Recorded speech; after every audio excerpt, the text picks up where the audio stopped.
What?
What's up, guys? Let me know if you can hear me. How's the audio?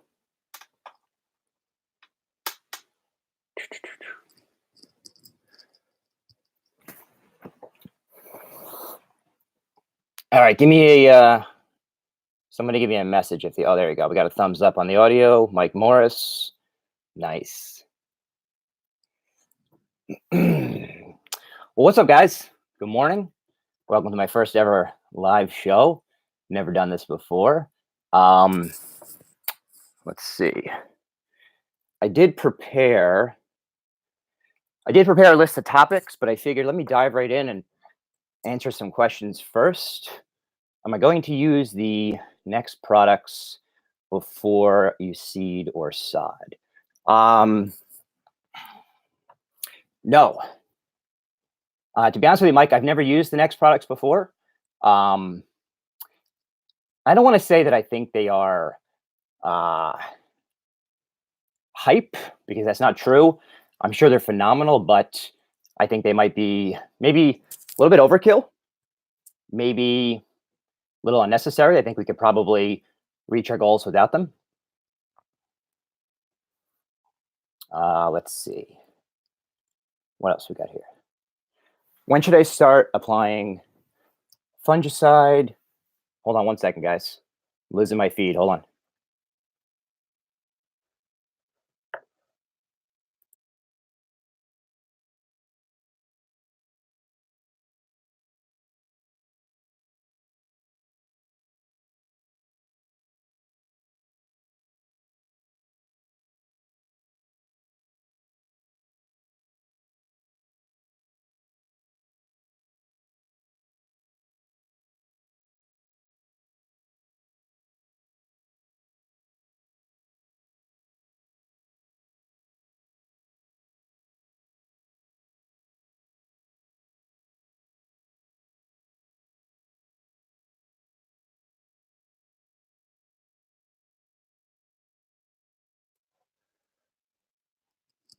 All right. Hopefully that's a little bit better. Sorry about that.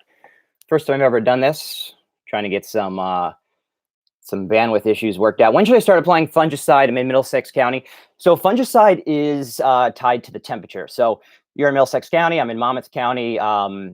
Basically, last year I put fungicide down, I want to say mid-June, and I think I was too late. And fungicide is definitely better when you catch it or when you're ahead of the game. So I'm going to recommend, what's today? Saturday, May 18th. I'm going to recommend maybe end of May. 2 weeks later, I did a video on the timing application, so reference that. But you can't go wrong with being ahead of the game. Again, it's all tied to the temperature and the humidity levels. So as soon as you start to see our temperatures come up and our humidities get out of control, you know the fungus is coming. You got to understand something. The fungus is there. It's in your lawn right now. It's just waiting for the right opportunity, for the right climate, the right conditions. So you really can't go wrong if you start a little early. What else we got here? Mike, are you what's your thoughts on the next product? So Brian, what's up, Brian? I appreciate all the comments lately that you've been leaving on the videos. Are you worried you are too late in the season to seed your lawn? 75-degree temps coming the next 2 weeks. Great question. I'm actually not seeding in the spring at all, Brian, which might sound crazy. I'm going to live with the brown dead lawn all summer, and I'm going to seed the lawn probably late August. The timing of my seeding really depends on whether or not I get an irrigation system installed, or at least the ability to irrigate, which is another topic. But if I can irrigate, I'd love to seed maybe third week in August. If I do not have the ability to irrigate and I'm really reliant on those temperatures coming down and not needing to water as much, then I'm probably seeding mid-September. David says my audio is echoing. Yeah, sorry guys, this is the first time I've ever done this, so audio and video, this is all new to me. Mike Morris, break the cycle. What's up, Mike? You referring to Poa annua? Loud and clear here. Thanks, Brian. So listen, I wanted to talk specifically. This is a a deep dive conversation about Poet Trivialis. So I really wanted to dive into that. And again, I prepared a whole list of stuff to talk about. So as I'm waiting for some questions here, the first thing that I really wanted to address about the Poet Trivialis was expectations. We've got a few videos up right now, and you guys have had some amazing questions. And really the main reason I wanted to go live with you right now is because I was unable to answer all those questions by just typing out some comments. But the main thing that people are asking that I really want to touch on is expectations. A lot of people are asking, are you worried the Poet Trivialis is going to come back? What are you doing to prevent it from coming back? And I think it's important that we're realistic with our expectations with this. This is a very, very invasive species, in my opinion. The conditions in our area in the Northeast have been absolutely perfect for its spreading, which is, a lot of rain, damp soil, in my case, a lot of shade. So really what I wanted to get the point I wanted to get across was that I think it is going to come back. And that's an expectation that I already have. So I'm not gonna, worry too much about it when it actually happens. If you look at the project, you'll see that I've kind of divided my turf grass up into 3 sections. I've got my main front lawn, I've got a side lawn, and I've got my back lawn. Well, if you'll notice on the videos, the project right now is only the front lawn. So that side lawn on the side of the driveway where the mailbox is, I haven't touched it. The back lawn, I haven't touched it at all. And they're loaded with Poet Trivialis. My neighbor's house is loaded with Poet Trivialis. So yes, it's going to come back. Now, when I say it's going to come back, I think we have to make a difference between, are we saying the actual plant that we killed is going to come back? Or are we saying that there's other stulins, somewhere in the turf? Or are we saying that, seed from another area of our lawn is going to migrate over, or seed from our neighbor's house is going to migrate over? Because that's really a big difference. Do I believe that any of those may happen or will happen? And the answer is yes, it's going to happen. This is not something that I believe is going to have a 100% success rate. I think those would be really unreasonable expectations. I think the effectiveness of spraying the 41% glyphosate in the spring has been really good. So that in itself gives me confidence that, I'm going to have to do it again next year. Maybe not on such a broad scale, but the fact that there's going to be areas that are going to need to be spot treated next spring with glyphosate, I'm 100% prepared for that. I've kind of gotten over it. So I think setting expectations for a project this large and also a project this difficult are very important. So let's see what we got here on the,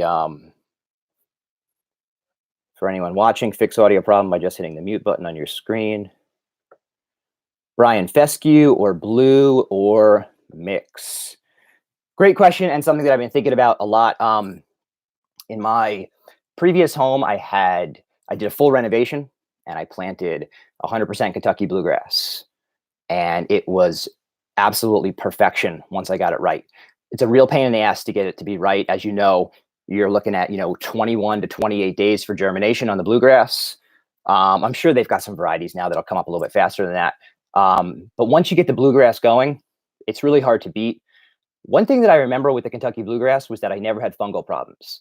So I never put down a fungicide. This was in Mercer County, New Jersey. I never used a fungicide, and I never had fungal problems. I don't know. I don't know if that was just a different property, or that grass type didn't have, wasn't susceptible to the fungus. But and the other thing about the Kentucky bluegrass, which is amazing, is of course its ability to spread via rhizomes and repair itself, which is true. And it works really, really well. So if you are fighting the Poet Trivialis problem, and you're basically saying, I'm going to be spot spraying glyphosate. Well, if the areas around that spot spray are Kentucky bluegrass, and they have the ability to crawl themselves back together, via their rhizome system, that's pretty good. To answer your question, Brian, probably a mix. That was a long-winded way of saying probably a mix. I put down I overseeded with the perennial rye last year and absolutely loved the results. and a very, very dark green color on the perennial rye. It was gorgeous. So, you know, probably a mix just because you're hedging your bet against, funguses that are going to attack different types of species. I'd love to have the Kentucky Blue in there for its ability to spread and repair itself. The perennial rye is absolutely gorgeous. And I'm struggling for something positive to say about tall fescue lately. It does seem like the tall fescue is really susceptible to the fungus around here, which is a real shame. Um, you know, I know there's some guys out there who are having amazing success with the tall fescue. And if you get it right, we all know Pete down there in Carolina got it right, and it's absolutely gorgeous. But I don't know. Sometimes I think maybe the tall fescue is overplayed. It can't repair itself. It's a bunch grass. Probably a mix, Brian. That was my long-winded answer. Bob Welsham, what do you do with the dead grass where you have applied Roundup to Poa-triv, rake, or leave it? Yeah, just rake it out. I'm not in any huge hurry right now because as soon as you rake it out, something else is going to fill it in. When I had the gentleman from Jonathan Green on the show, he had a great quote, and he said, "Nature hates a bare spot." And it's true. So if you rake it out right now, like in my case, I'm not seeding until mid-August. That's a few months from now. So if I rake it out right now and open up a bare spot, something's going to fill it in. In my case, it would probably either be weeds or moss. I've got a lot of shady areas. That's why I have so much triv, because of all the shady areas. Moss fills that in. Just, pain in the ass. So leave it until right before you need to seed, and then you can just rake it out and overseed. In the big area where I've killed most of the triv, it's actually mostly gone. Just the action of I mowed it once. I'm gonna have to mow it again, and just the action of the large turf tires on my mower are ripping it up. So we've got plenty of bare spots already with mud. Brian, I overseeded the last 2 years. I think my POA problem came from bad seed or topsoil along with great growing conditions. Do you think you had the same issue? Guitar dude, what about zoysia? Yeah, a buddy of mine planted zoysia. It's not good. I don't like it at all. But all right, let me address Brian's question, because this is an enormous elephant in the room that deserves its own show. It deserves its own production here. But I think Brian's trying to ask, where did the Poa-triv come from? That's the question. And the elephant in the room is, did it come from contaminated seed? I was guilty in some previous comments and possibly some previous video productions of maybe letting my emotions get the best of me and say that the Poa-triv came from contaminated seed. I've since put a lot of thought into that, and I really don't think that that's a fair statement to make. And here's why. Where did the Poa-trivialis come from? Let's list some possibilities. Contaminated seed is surely a possibility. Seed heads blowing over from a neighbor's yard is absolutely a possibility. Landscapers moving seed heads around from yard to yard underneath their mower decks. Landscapers moving the stolons around. The stolons are going to be much more prolific than the seed heads are. Years ago, on an overseed project, I think it was 2 or 3 seasons ago, I brought in a bunch of compost. So I brought in a bunch of compost. That compost was supposed to be, brought up to temperature, whatever that temperature is, 160, 180, something like that, where it kills all the seeds in the compost. I have no idea if that happened or not. What if that compost I brought in was loaded with seed? So the more and more I started to think about this realistically, and the more and more I started to take emotion out of it, because I think as you guys would agree, if you're watching this show, you love your grass as much as I do. And I think you'd agree that there's a lot of emotion here. I have put a tremendous amount of resources into my lawn, and to have to completely kill it and start over is not only a waste of a lot of resources, but also it hurts. It's emotional. So I was quick to say that, I think this came from contaminated seed. I don't think it's fair to say that now. I really don't. So I'm not making that statement. I'm not making that claim. I do not know where the Poa-triv came from. it only takes a really little bit of the trivialis to then have an enormous problem the next season. And I've seen that comment a lot from you guys in the videos. And I think the more that's happening, you're starting to believe me, which is if you have one little spot of trivialis, and if you have one little spot that probably didn't come from contaminated seed, from an overseed, right? One little spot probably came from a seed head or a stolon that got deposited into your turf. But the trivialis is so prolific in its ability to spread with stolons that as soon as the conditions are right, meaning if you have shade or we get a really wet spring, it explodes. And that's exactly what happened to me. I had a little bit. And in hindsight, if I would have just sprayed glyphosate on the little bit, we wouldn't be having this conversation right now. And I wouldn't be, without a lawn on May 18th. But I don't know whether I was ignorant or stubborn, and I didn't treat it, and I let it go, and it spread and it exploded. And now I have a huge problem. So I think we'll talk about that more in the future.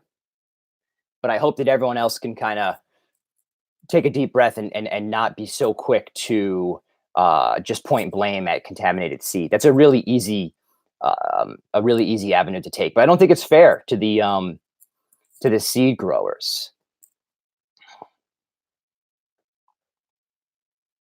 If I work on aeration and overseeding and mowing high, will I be able to naturally overcome trivialis? Well, one of the things we've been talking about a lot lately is that the aeration process in and of itself spread the stolons around. So if you have trivialis, you might not want to be aerating heavily as your next step. You might want to consider glyphosating first. Trivialis does not tolerate being mowed tall, especially not as it starts to get warm. And, I think you first got to ask yourself about the conditions of your turf, because if you go back and watch my previous video and you look at where I killed and where I didn't, the areas where I killed had two things in common: shade and they were wet. And the area that I didn't kill off, where there just didn't seem to be a lot of triv at all, had the opposite: mostly sun and really, really good drainage. So if you're trying to deal with this problem naturally without the use of chemicals and without the use of glyphosate, and you're in a shady, wet area, I'd say no, you're wasting your time completely. If you're in a sunny, dry area, yes, absolutely. Cultural practices would probably work really well against triv if you're in a sunny, dry area. We see it all over our neighborhood, Northeast Pennsylvania. Yeah, Mike, it's as we've talked about a million times, in the spring, with it being lime green and growing faster than the other desirable turfgrass species, it sticks out like a sore thumb. And I don't remember seeing this years ago. I really don't. I've been, staring at beautiful turfgrass for a long time and observing it, and I don't remember seeing this at all. So yeah, this seems like it's exploding all over the place. I've heard some people mention it could come from irrigation as well.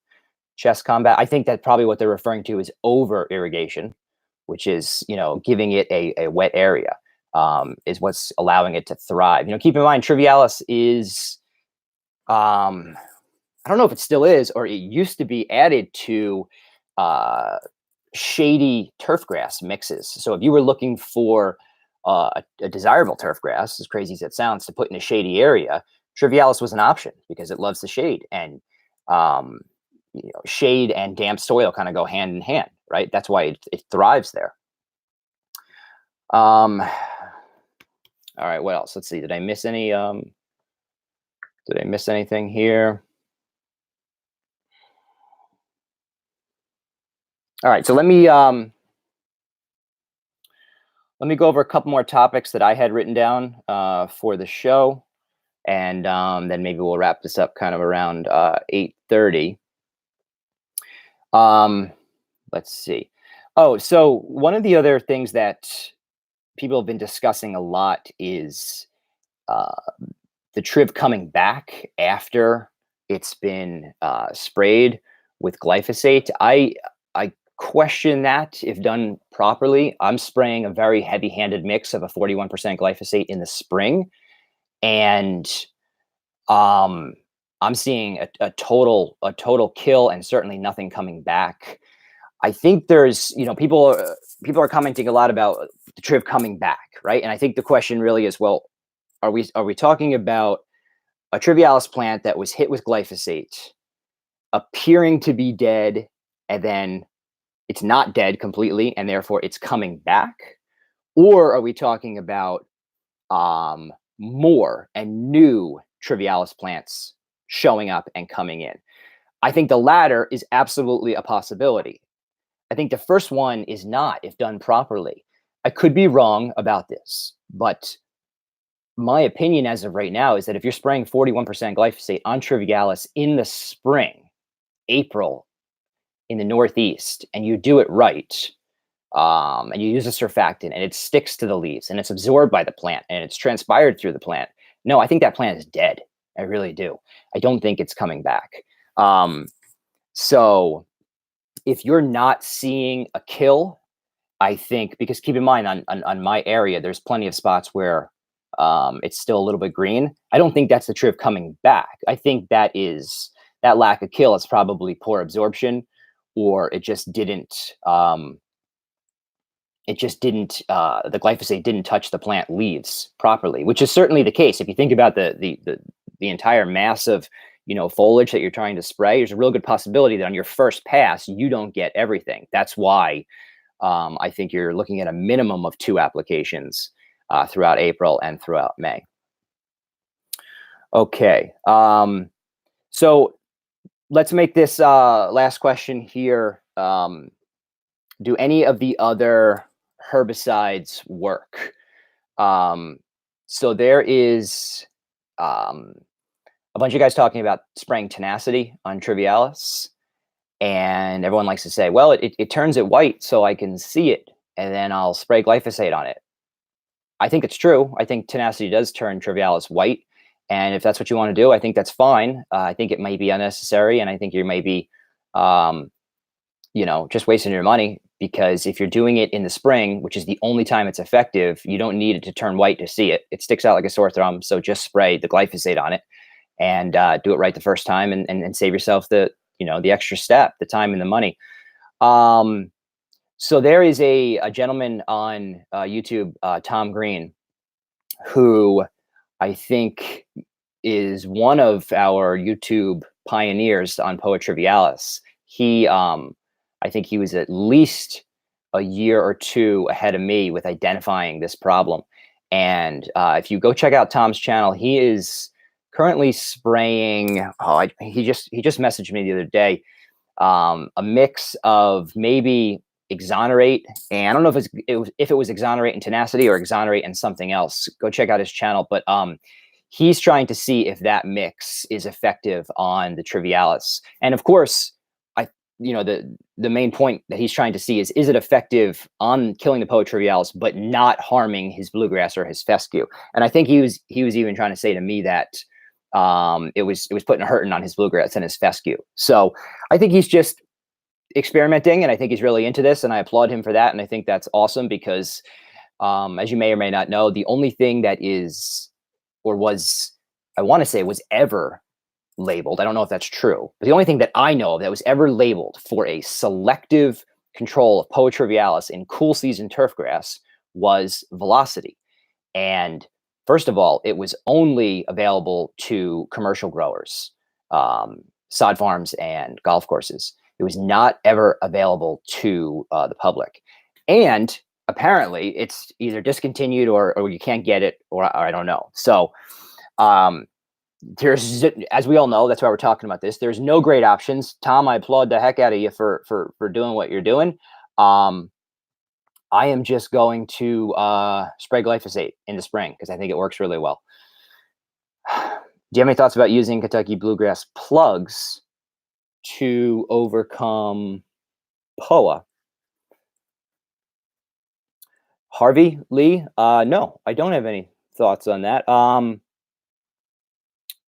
By all means, if you want to elaborate on that a little bit, I'm not really sure I understand. I would, kill the POA with glyphosate, and if you want to overseed Kentucky bluegrass from seed, I think that's a great plan. So David Fernandez. So trivialis shouldn't be killed in August. No, absolutely not. Ineffective. So Trivialis is a perennial that goes dormant in the summer heat. So its ability to absorb, transpire, and have a negative effect against glyphosate, or glyphosate have a negative effect against it in the summer months when it's dormant, it's your percentage of kill is very, very low. Would you be effective in the fall when it starts to grow again? I think the answer is yes. Not as effective in the spring. It's not growing as vigorously as it is in the spring. But the problem then is you've kind of lost your window to overseed. So that's why you got to kill that in the spring, and you got to overseed in the fall. I do have a big next step coming in my project that I'm very much looking forward to sharing with everybody, and continuing to produce videos about a next step for an even more detailed and more effective kill that'll take me throughout the summer. However, one thing I've noticed is, inherently we always seed in the fall because of a less of a threat of weeds, and also in theory we put down our pre-emergent in the spring, so our pre-emergent has kind of worn off and we're not so much worried about weeds, and the temperature and climate conditions in the fall are absolutely perfect for germinating and growing turf grass. So in the Northeast we seed in the fall. You can of course seed in the spring. It's more challenging. You can't put down a pre-emergent, a good pre-emergent, and you're going to fight heavy pressure from weeds, and you're going to fight the summer temperatures on, baby turf grass. But with all that being said, another option would have been to aggressively kill Poa trivialis in early April. Now I'm speaking specifically about this season that we, and the weather we just had in New Jersey, right here in 2019. But you could have killed off your trivialis in early April, and I would say by the end of April you could have seeded. I don't think you'd have perfect results, but you would definitely get, if you had the ability to irrigate, you would definitely get some turf grass established. And you deal with the weeds through the summer, and then I'd say seed again in the fall, and that would probably work great. I think I think a lot of people think I'm, insane for living through the summer, May, June, July, and most of August with a brown lawn. It looks terrible. It's embarrassing. People think I'm nuts. And I think that's been the reason why a bunch of people aren't doing what I'm doing. But again, I'd say, heavy round of glyphosate in early April, seed in end of April, have proper expectations of establishing turf grass in late spring through the summer, and seed again in the fall. And yeah, you'll have weeds and you'll have crabgrass, but you'll also have some good turf grass. And then you can, do it again next year or something like that. Thank you. I guess I'm spraying today. Yeah, David, I'm actually spraying today too. So today is Saturday, May 18th. Weather looks good, and I'm going for a second application or a third application today. Mike Morris, I couldn't do it. Mike, if you don't do it, you're going to regret it. That's what I said to myself a couple years ago. I couldn't do it, and now look what happened. If you have a couple of spots, do it because that is just going to continue to spread and get worse and worse and worse. I highly regret not spraying glyphosate 2 years ago, because I'd have a much smaller problem on my hands. The lawn care addicts are asking me for my favorite pre-emergent, and my answer is I use Dimension with excellent results. I think one of the keys to using Dimension is 2 applications. Rich from Jonathan Green taught me that, which is 2 applications of your pre-emergent properly timed. And I learned from him, and I tweaked it a little bit myself, and that's available on my previous lawn care, or my 2019 lawn care calendar, the timing for my 2 applications. Mike, I'm listening. What can I tell you? What else can I tell you, man? How bad is your situation? How much of it do you have? Do you remember the rate per 1,000 you used for each app? Are you referring to the pre-emergent or the glyphosate? If it's the pre-emergent, I follow the instructions on the bag, and yeah, dimension. Yeah, I followed the instructions on the bag and did 2 applications. Um, and check my calendar video for that if you're up here in the Northeast. I don't think you need to go as early as a lot of people say. You know that whole thing of I'm putting down my pre-emergent when the forsythias bloom. That's cute and all, I guess. I do things a little bit differently. And when I was putting down pre-emergent purely for or with the objective of preventing crabgrass, I had really, really good results. So, all right, it's 8:30. I told myself I was going to get off of here in a half hour. Thanks, guys. I appreciate your time. Comment below. Let me know if you thought it was productive, and I'd love to do it again. One more question. What will we see in the next video on your poetry project? I guess there is not much left to. No, Bob. Actually, I've got a huge project that I'm planning. I'll give you a real quick preview. Somebody turned me on to the idea of solarization. Look it up. It is a method to sterilize weed seed, and it's a little bit crazy. I think it's going to be expensive, but at this point, what do I have to lose? So, all right, that's it, guys. Enjoy your Saturday. Enjoy your weekend. Thanks for watching, and I'll see you soon.